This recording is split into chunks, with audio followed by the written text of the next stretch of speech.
बोले मेहर वाली माता की, प्रभु रामचंद्र महाराज की।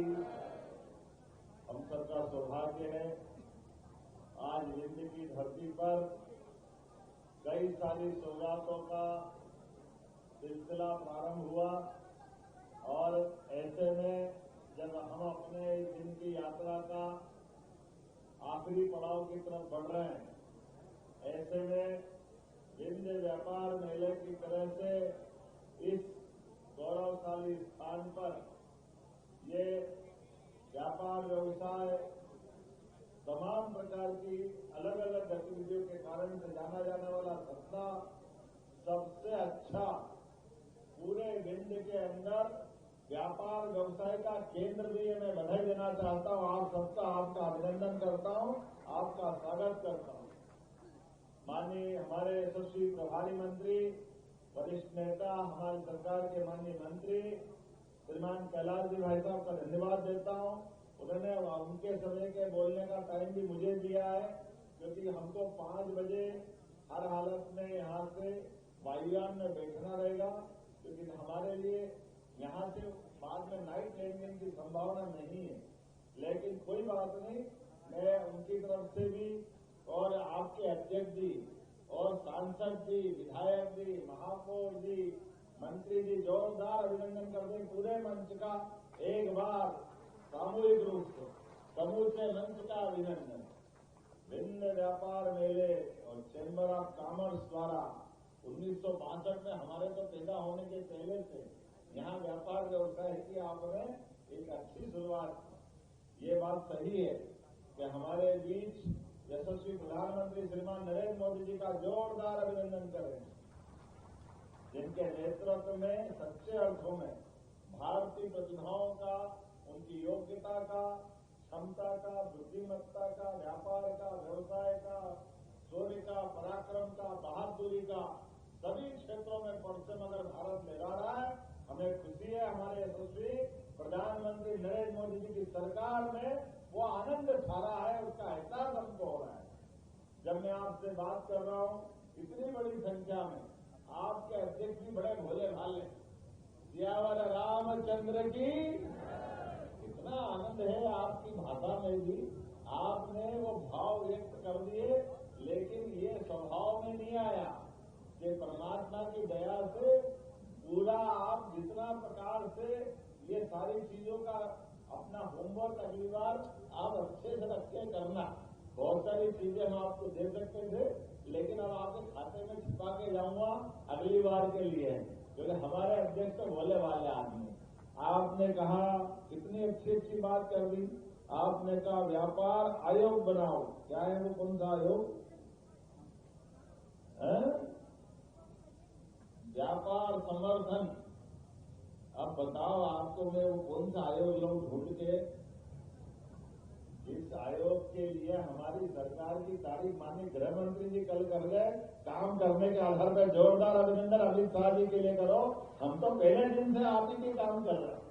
पूरे प्रदेश के अंदर सभी प्रकार के, एक जरूर आपको जानकारी देना चाहूंगा कि हमारी सरकार ने अपने गठन के साथ ही हमारे सारे माननीय मंत्रीगणों के साथ हमने तय किया कि राज्य के अंदर जितनी जनकल्याणकारी योजना है, वो जनकल्याणकारी योजना सब जारी रहना चाहिए।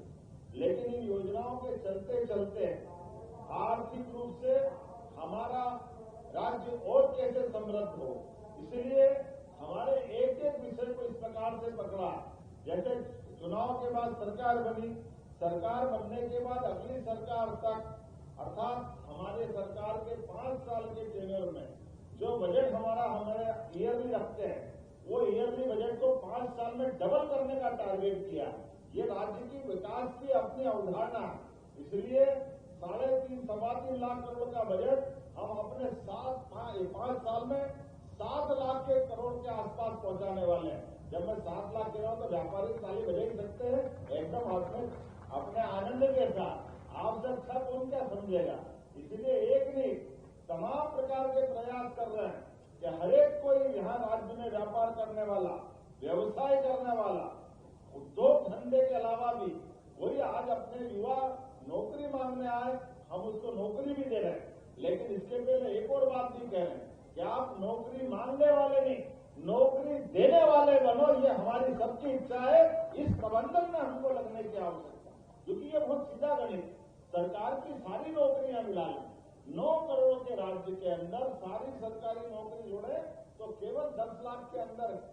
अब केवल 10 लाख के अंदर नौकरियां अगर होगी तो सारी पोस्ट भी भर देंगे, तो भी एक सीमा है। लेकिन हमने कहा हमारे पास व्यापार व्यवसाय में परमात्मा की दया से माननीय मोदी जी के नेतृत्व में लगातार काम करने की गुंजाइश है। इसके बड़े बड़े टारगेट कैसे तय कर लिए आपको बताना चाहेंगे।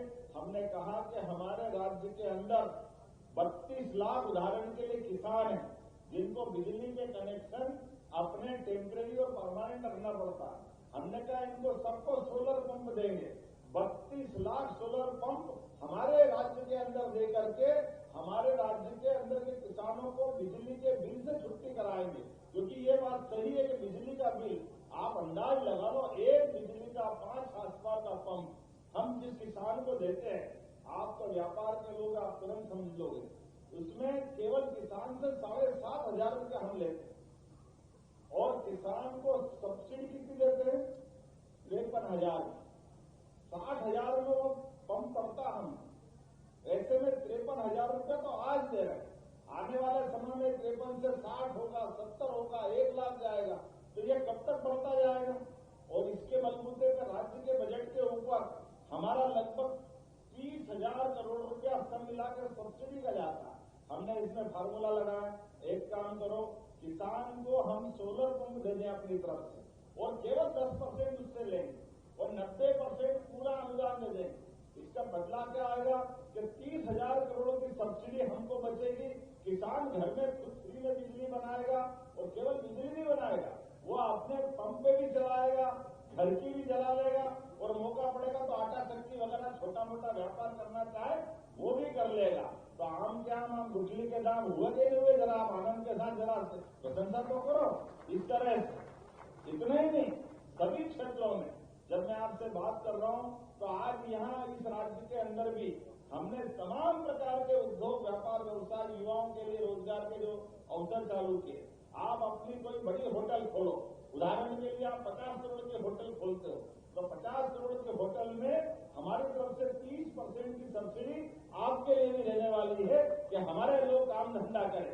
ये जो सर्विस सेक्टर है, होटल हो, हॉस्पिटल हो, इसमें बड़े पैमाने पर लोगों को रोजगार मिलता है। ऐसे ही नहीं, अगर आप कोई होटल के अलावा हॉस्पिटल भी खोलोगे, 100 करोड़ का हॉस्पिटल खोलो, 50 करोड़ का हॉस्पिटल खोलो, उस पर भी 30 करोड़ का अनुदान हमारी सरकार के माध्यम से देने वाले हैं। इतना ही नहीं, अगर रोजगार आधारित उद्योग धंधा आप लगाते हो जिसमें लोगों को रोजगार मिलेगा तो आप 2,000 की 4,000 लेबर की कोई इंडस्ट्री खड़ी करते हो तो प्रति लेबर 5,000 रुपया महीना 10 साल तक सरकार आपको देगी।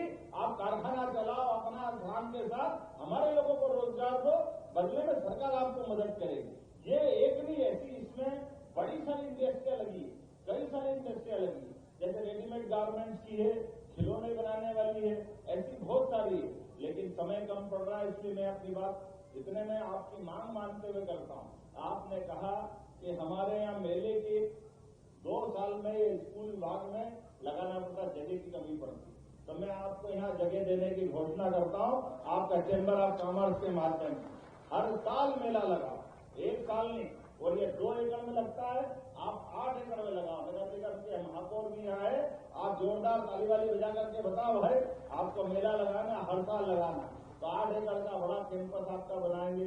इतना ही नहीं, आपने कहा कि हमको सभागार बनाना और सभागार बनाने के लिए बड़े कार्यक्रम करना। हमारी सरकार ने गीता भवन बनाने की घोषणा की है, सभागार और टाउन हॉल का ही रूप देने वाले हैं, जिसमें बड़े सभागार 2,000 क्षमता के लोग बैठ करके बड़ा कार्यक्रम कर सकते हैं।